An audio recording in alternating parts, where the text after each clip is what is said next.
ಅಪ್ಪ ಬಿಟ್ಟು ಹೋದ್ರಲ್ವಾ, ನೀನ್ ಇಷ್ಟು ಕಷ್ಟಪಟ್ಟು ನಮಸ್ಕಾರ ಸ್ನೇಹಿತರೆ, ನಾನು ರಾಜು ಅಷ್ಟೇ. ನೀವು ನೋಡ್ತೀರಾ centre point Kannada YouTube channel. ಕುಮಾರಿ ಕಣ್ಣೀರ ಜೊತೆ ಬಿಗ್ ಬಾಸ್ ಎಮೋಷ್ನಲ್ ಆಟ. ಹಳ್ಳಿ ಹುಡುಗಿ ಕುಮಾರಿ ನಿಜಕ್ಕೂ ಬಿಗ್ ಬಾಸ್ನಿಂದ ಔಟ್ ಆಗಿದ್ದಾರಾ? ಏನಿದು ಅಪ್ಡೇಟ್ ಇವೆಲ್ಲವನ್ನು ನೋಡೋಣ. ಅದಕ್ಕಿಂತ ಮೊದಲು ಇಲ್ಲಿ ತನಕ ನಮ್ಮ ಚಾನಲ್ನ ಸಬ್ಸ್ಕ್ರೈಬ್ ಮಾಡಿಲ್ಲ ಅಂದರೆ ಈಗಲೇ ಸಬ್ಸ್ಕ್ರೈಬ್ ಮಾಡಿ, ಜೊತೆಗೆ ಕಾಮೆಂಟ್ಗಳ ಮುಖಾಂತರ ತಮ್ಮ ಅಭಿಪ್ರಾಯವನ್ನು ತಿಳಿಸಬಹುದು. ಎಸ್ ವೀಕ್ಷಕರೇ, ಬಿಗ್ ಬಾಸ್ನ ಅಗ್ನಿ ಪರೀಕ್ಷೆ ಅಂದರೆ ಬಿಗ್ ಬಾಸ್ ಸೀಸನ್ 13ಕ್ಕೆ ಪೂರಕವಾಗಿ ಕಾಮನ್ ಮ್ಯಾನ್ಗಳನ್ನು ಬಿಗಿಡಿಯ ಬಿಗ್ ಬಾಸ್ ವೇದಿಕೆಗೆ ತಂದು ಅವರನ್ನು ಟಾಸ್ಕ್ ಆಡಿಸಿ, ಅಲ್ಲಿ ಗೆಲ್ಲಿಸಿ, ಸೋಲಿಸಿ, ಎಮೋಷ್ನಲ್ ಆಟ ಆಡಿಸಿ, ಕೊನೆಗೆ ಕೇವಲ ಲಕ್ಷಾಂತರ ಜನರಲ್ಲಿ 3 ಸ್ಪರ್ಧಿಗಳನ್ನ ಬಿಗ್ ಬಾಸ್ ಸೀಸನ್ 13ಕ್ಕೆ ಆ್ಯಸ್ ಎ ಕಾಮನ್ ಮ್ಯಾನ್ನಾಗಿ ಸಿಲೆಕ್ಟ್ ಮಾಡ್ತಾರಂತೆ. ಅದು 3 ಇರುತ್ತಾ ಅಥವಾ ಜನರ ಒತ್ತಾಯಕ್ಕೆ 4 ಆಗುತ್ತಾ, 5 ಆಗುತ್ತಾ ಗೊತ್ತಿಲ್ಲ. ಸದ್ಯದ ಮಟ್ಟಿಗೆ ಜಡ್ಜಸ್ ಹೇಳುವ ಪ್ರಕಾರ ಇಟ್ ವಿಲ್ ಬಿ ಓನ್ಲಿ 3 ಅಂತ ಹೇಳಿದ್ದಾರೆ. ಅಂದರೆ 3 ಜನ ಮಾತ್ರ ಸ್ಪರ್ಧೆಗೆ ಆಯ್ಕೆ ಆಗ್ತಾರೆ ಅನ್ನುವಂಥ ಮಾತು. ಇನ್ನು ಈಗ ಬಿಗ್ ಬಾಸ್ನ ಸ್ಟೇಜ್ ಯಾವ ರೀತಿ ಇದೆ, ಕುಮಾರಿಯವರ ಪ್ರೋಮೋ ನೋಡಿದವರಿಗೆ ಯಾವ ರೀತಿಯ ಎಮೋಷ್ನಲ್ ಅರ್ಥ ಆಯಿತು, ಇವೆಲ್ಲವನ್ನು ನೋಡೋಕ್ಕೂ ಮೊದಲು ಸದ್ಯದ ಪರಿಸ್ಥಿತಿ, ಬಿಗ್ ಬಾಸ್ನಲ್ಲಿ ಈಗಿನ ಪರಿಸ್ಥಿತಿ ಹೇಗಿದೆ ಅಂದರೆ 4 ಜನ ಜಡ್ಜಸ್ ಇದ್ದಾರೆ, ಅಂದರೆ ಜ್ಯೂರಿ ಇದ್ದಾರೆ, ಕಂಟೆಸ್ಟೆಂಟ್ಗಳ ಜ್ಯೂರಿ ಇದ್ದಾರೆ. ಹೇಮಲತಾ, ಪೂರ್ಣಿಮಾ ಮತ್ತು ರಾಜೀವ್ ಗೊಂಡಿ ಮತ್ತು ಲಕ್ಷ್ಮಿ ಅನ್ನೋಂಥ 4 ಜನ ಜ್ಯೂರಿ ಇದ್ದಾರೆ. ಟೀಮ್ ಲೀಡರ್ ಇದ್ದಾರೆ. ಆ ಒಂದೊಂದು ಟೀಮಲ್ಲಿ 5 ಜನ ಸಹ ಸ್ಪರ್ಧಿಗಳಿದ್ದಾರೆ. ಹೀಗಾಗಿ 4 ಟೀಮ್, ಟೋಟಲಿ 6 ಮೆಂಬರ್ಸ್ ಇದ್ದಾರೆ. 6 4 24. ಸೊ ಈ ಲಕ್ಷಾಂತರ ಜನರಲ್ಲಿ ಇದೀಗ ಟೋಟಲಿ 60 ಜನರನ್ನ ಸೆಲೆಕ್ಟ್ ಮಾಡಲಾಯಿತು, 60 ಜನರ ಟಾಸ್ಕ್ ಮಾಡಲಾಯಿತು. 60 ಜನರ ಪೈಕಿ ಇದೀಗ 24 ಜನ ಇದ್ದಾರೆ. 4 ತಂಡ ಇದೆ. 4 ತಂಡದಲ್ಲಿ ಹೆಡ್ ಆಗಿ 4 ಸ್ಪರ್ಧಿಗಳಿದ್ದಾರೆ. ಹೇಮಲತಾ, ಪೂರ್ಣಿಮಾ, ರಾಜೀವ್ ಗೊಂಡೆ ಮತ್ತು ಲಕ್ಷ್ಮಿ. ಈ ಒಂದೊಂದು ಟೀಮ್ನಲ್ಲಿ ಅವರನ್ನು ಹೊರತುಪಡಿಸಿದ್ರೆ 5 ಜನ ಮೆಂಬರ್ಸ್ ಇರ್ತಾರೆ. ಟೋಟಲಿ 6 ಜನ ಆದರು. ಸೊ ಹೇಮಲತಾ ಅವರ ಟೀಮಲ್ಲಿ ಕಿರಣ್, ಅನನ್ಯರಾವ್, ಸಹನಾ, ಶಿವಣ್ಣ, ಕುಮಾರಿ ಮತ್ತು ಚರಣ್ ಶೆಟ್ಟಿ ಇದ್ದಾರೆ. ಪೂರ್ಣಿಮಾ ಅವರ ಟೀಮಲ್ಲಿ ದೀಪಕ್ ರಾಜ್, ದೀಕ್ಷಾ, ಸುಸ್ಮಿತಾ, ದೀಕ್ಷಿತ್ ಮತ್ತು ಕವಿ ಮಂಜಾ ಇದ್ದಾರೆ. ರಾಜೀವ್ ಗೊಂಡಿ ಅವರ ಒಂದು ಟೀಮ್ನಲ್ಲಿ ಶ್ರೇಯಸ್, ಸಹನಗೌಡ, ಅಭಿಷೇಕ್, ಇಶಾ ಮತ್ತು ಧನುಷ್ ಇದ್ದಾರೆ. ಲಕ್ಷ್ಮಿ ಅವರ ಟೀಮಲ್ಲಿ ಪ್ರಿಯಾಂಕಾ, ರತ್ನ, ರೋಶ್ನಿ, ಪ್ರಿಯಾಂಕಾ ಮತ್ತು ಲಿಖಿತ್ ಗೊಂಡಿ ಅನ್ನುವಂಥ ಸ್ಪರ್ಧಿಗಳು ಕೂಡ ಇದ್ದಾರೆ. ಟೋಟಲಿ 24 ಜನ ಇದ್ದಾರೆ ಈ ಒಂದು ತಂಡದಲ್ಲಿ. 4 ತಂಡಗಳಿವೆ. ಆ 4 ತಂಡಗಳ ನಂತರ 24 ಜನ ಇರ್ತಾರಲ್ಲ, ಆ ಒಂದೊಂದು ಟೀಮ್ನಲ್ಲಿ ಕೆಲವೊಂದು ಸ್ಪರ್ಧೆಗಳನ್ನ ಮನೆಗೆ ಕಳಿಸುವಂಥ ಕ್ರಿಯೆ ನಾಳೆಯಿಂದ ಆಗುತ್ತೆ. ಇವತ್ತು ಸಂಜೆ ಟೆಲಿಕಾಸ್ಟ್ ಆಗುವಂಥ ಒಂದು ಸ್ಪರ್ಧೆಯಲ್ಲಿ ಇಷ್ಟು ನಿಮಗೆ ಎಂಡ್ ಆಗುತ್ತೆ. ಕೊನೆಯಲ್ಲಿ ಒಂದೊಂದು ಟೀಮ್ ಇದೆಯಲ್ಲ, ಜಸ್ಟ್ ಎಕ್ಸಾಂಪಲ್ ಹೇಮಲತಾ ಟೀಮ್ನಲ್ಲಿ 6 ಜನ ಇದ್ದಾರೆ. ಹೇಮಲತಾ ಆ ಟೀಮ್ನ ಕ್ಯಾಪ್ಟನ್ ಆಗಿರ್ತಾರೆ ಅಥವಾ ಹೆಡ್ ಆಗಿರ್ತಾರೆ. ಆ ಒಂದು ಟೀಮ್ನಲ್ಲಿ ಹೇಮಲತಾ ಅವರು 5 ಸ್ಪರ್ಧೆಗಳಲ್ಲಿ ವೀಕ್ ಸ್ಪರ್ಧೆಯನ್ನು ಆಯ್ಕೆ ಮಾಡಬೇಕು. ಅದಾದ ನಂತರ ಕೆಲವೊಂದು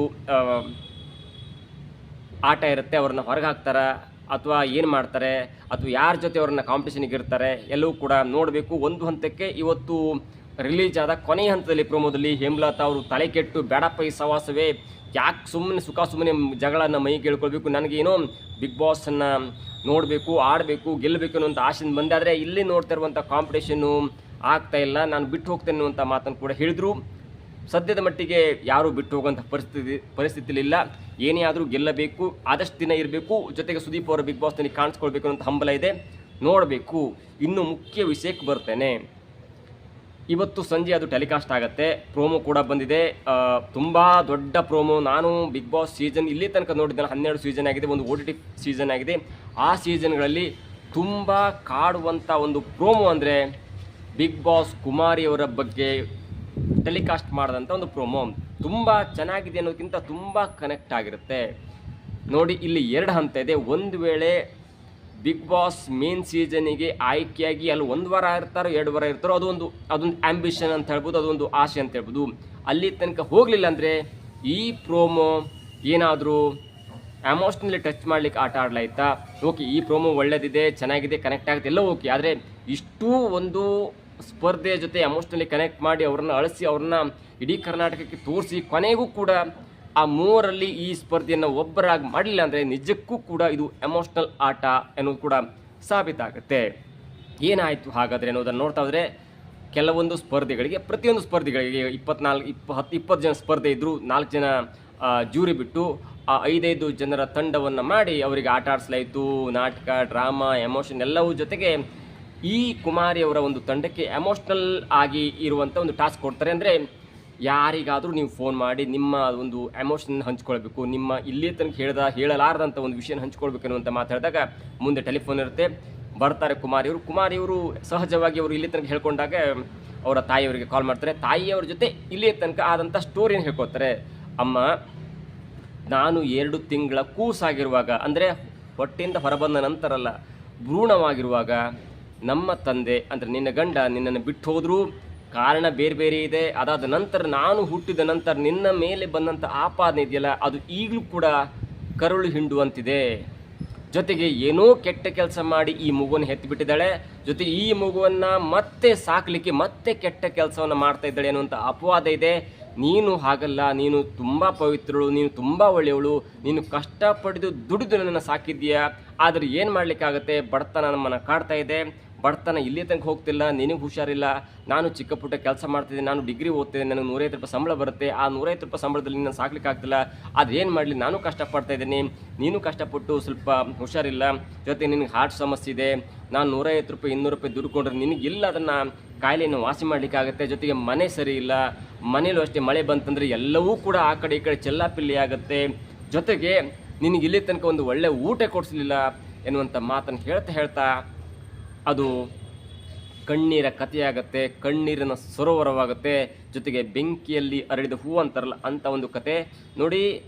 as A contestant, as A involvement ಆಗಿ ತಮ್ಮ ಅಮ್ಮನಿಗೆ ಮಾತಾಡೋದು ಎಮೋಷ್ನಲಿ ಟಚ್ ಆಗುತ್ತೆ. ಆದರೆ ಗಡತ್ತಾಗಿರುವಂಥ ವಿನಯ್ ಗೌಡ ಕೂಡ ಕಣ್ಣಲ್ಲಿ ನೀರು ಹಾಕ್ತಾರೆ, ಶ್ರುತಿ ಆ್ಯಸ್ ಯೂಶುವಲ್ ಕಣ್ಣಲ್ಲಿ ನೀರು ಹಾಕ್ತಾರೆ, ಚಂದನ್ ಶೆಟ್ಟಿ ಕಣ್ಣಲ್ಲಿ ನೀರು ಹಾಕ್ತಾರೆ,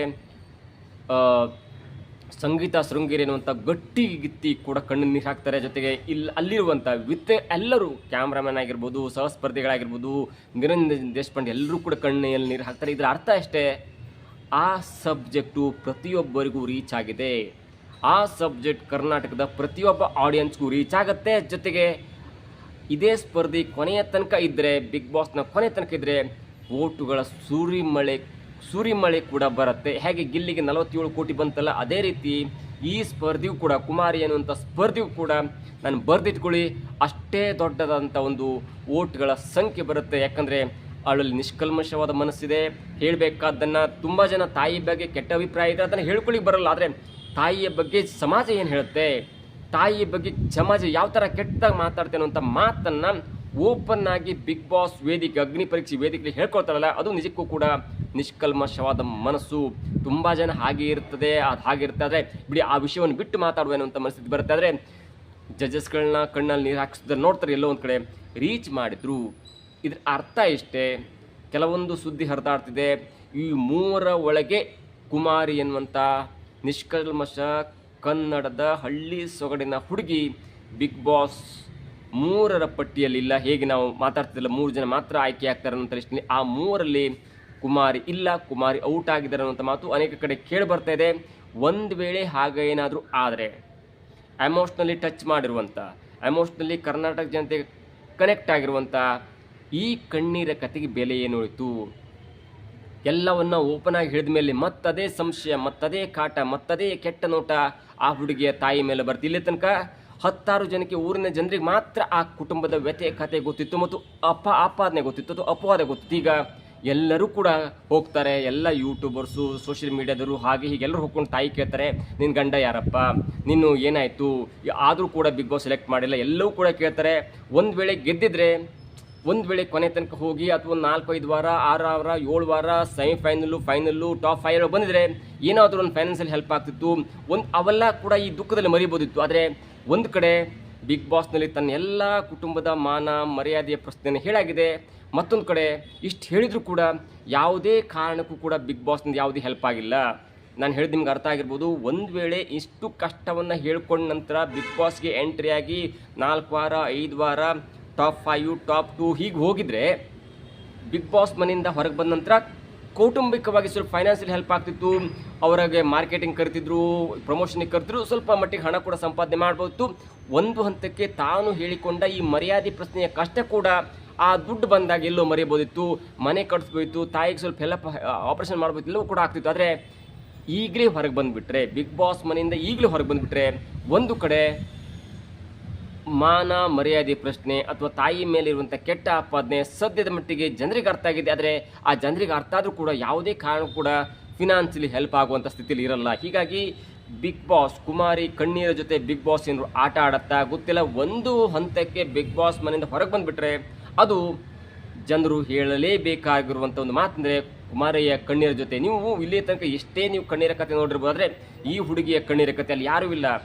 ಹೆಣ್ಮಕ್ಳಿದ್ದಾರೆ, ತಾಯಿ ಇದ್ದಾರೆ, ಮಗಳಿದ್ದಾರೆ, ಮತ್ತೊಂದು ತಂಗಿ ಇದ್ದಾರೆ ಅನಿಸುತ್ತೆ. ಅಷ್ಟರ ಮಟ್ಟಿಗೆ ಮೂವರ ಕುಟುಂಬದಲ್ಲಿ ಕಣ್ಣೀರ ವ್ಯತೆ, ಕಣ್ಣೀರ ಕತೆ, ಹೇಗೂ ನಕ್ಕೊಂಡ ರೀಲ್ಸ್ ಮಾಡ್ತಾರೆ, ನಕ್ಕೊಂಡು ಆಟ ಆಡ್ತಾರೆ, ಎಲ್ಲರೂ ಓಕೆ. ಆದರೆ ತಾಯಿಯ ಮೇಲಿನ ಆಪಾದನೆ ಅಥವಾ ಬೇರೆ ಬೇರೆ ಆಪಾದನೆ ಇದೆಯಲ್ಲ, 2 ತಿಂಗಳ ಗರ್ಭಿಣಿ ಇದ್ದಾಗ ತಂದೆ ಬಿಟ್ಟು ಹೋಗಿದ್ದು ಎಲ್ಲವೂ ನೋಡ್ತಾ ಇದ್ರೆ ಮುಂದೊಂದು ದಿನ ಈ ಹುಡುಗಿ ಮದುವೆ ಆಗಬೇಕಾದ್ರೂ ಕೂಡ ಅಂಥದ್ದೇ ಒಂದು ಆಪಾದನೆ ಬರ್ಬೋದು, ಅಥವಾ ಬೇರೆ ಬೇರೆ ಕಾರಣ ಹುಡುಕ್ಬೋದು, ಅಥವಾ ಹೀಗಿಲ್ಲ ಹಾಗಿಲ್ಲ ಎಲ್ಲವೂ ಕೂಡ ಬರುತ್ತೆ. ಒಂದು ವೇಳೆ ಈ ಹುಡುಗಿ ಬಿಗ್ ಬಾಸ್ನಲ್ಲಿ ಗೆದ್ದಿದ್ರೆ ಅವೆಲ್ಲ ಮಾಯ ಆಗ್ತಿತ್ತು. ಈಗಲೂ ಕೂಡ ಜನಪ್ರಿಯತೆ ಜಾಸ್ತಿ ಇದೆ. ಕುಮಾರಿ ಅಂದ್ಕೂಳೆ ಸಿಕ್ಕಾಪಟ್ಟೆ ರೀಚ್ ಆಗಿದ್ದಾರೆ. 80,000 ಇದ್ದಂಥ ಇನ್ಸ್ಟಾಗ್ರಾಮ್ ಫಾಲೋವರ್ಸ್ ಇದೀಗ 1.5 ಲಕ್ಷ ತಪ್ಪಿದೆ. ರೀಚ್ ಆಗಿದ್ದರೆ ಸ್ವಲ್ಪ ದಿನ ಇತ್ತಂದರೆ ಸ್ವಲ್ಪ ಫಿನಾನ್ಷಿಯಲಿ ಹೆಲ್ಪ್ ಆಗ್ತಿತ್ತು, ತುಂಬ ಜನಕ್ಕೆ ರೀಚ್ ಆಗ್ತಿತ್ತು, ಬಿಗ್ ಬಾಸ್ಗೆ ಎಂಟ್ರಿ ಆಗಬೇಕೆನ್ನುವುದು ಕೂಡ ನಮ್ಮ ಆಶಯ. ನೋಡಬೇಕು ಬಿಗ್ ಬಾಸ್ನಿಂದ ಈ ಹುಡುಗಿ ಒಳಗಿದ್ದಾರ, ಬಿಗ್ ಬಾಸ್ನಿಂದ ಈ ಹುಡುಗಿ ಔಟ್ ಆಗಿದ್ದಾರೆ, ಎಲ್ಲವೂ ಕೂಡ ಕಾದು ನೋಡಬೇಕು. ಎಮೋಷ್ನಲಿ ತುಂಬ ಕನೆಕ್ಟ್ ಆಗಿರುವಂಥ ಈ ಹುಡುಗಿ ಸಡನ್ನಾಗಿ ಟಾಸ್ಕ್ ಅಂತ ಬಂದಾಗ ಡ್ರಾಪ್ ಔಟ್ ಆಗ್ತಾರೆ. ಇದೇ ಈ ಹುಡುಗಿಗೆ ಕುಮಾರಿಗೆ ಸೆಟ್ ಬೇಕಾಗತ್ತಾ ನೋಡಬೇಕು. ಇದಾಗುತ್ತೆ ಇವತ್ತಿನ ವಿಶೇಷ. ನೋಡ್ತಾ ಇದೆ centre point Kannada YouTube channel.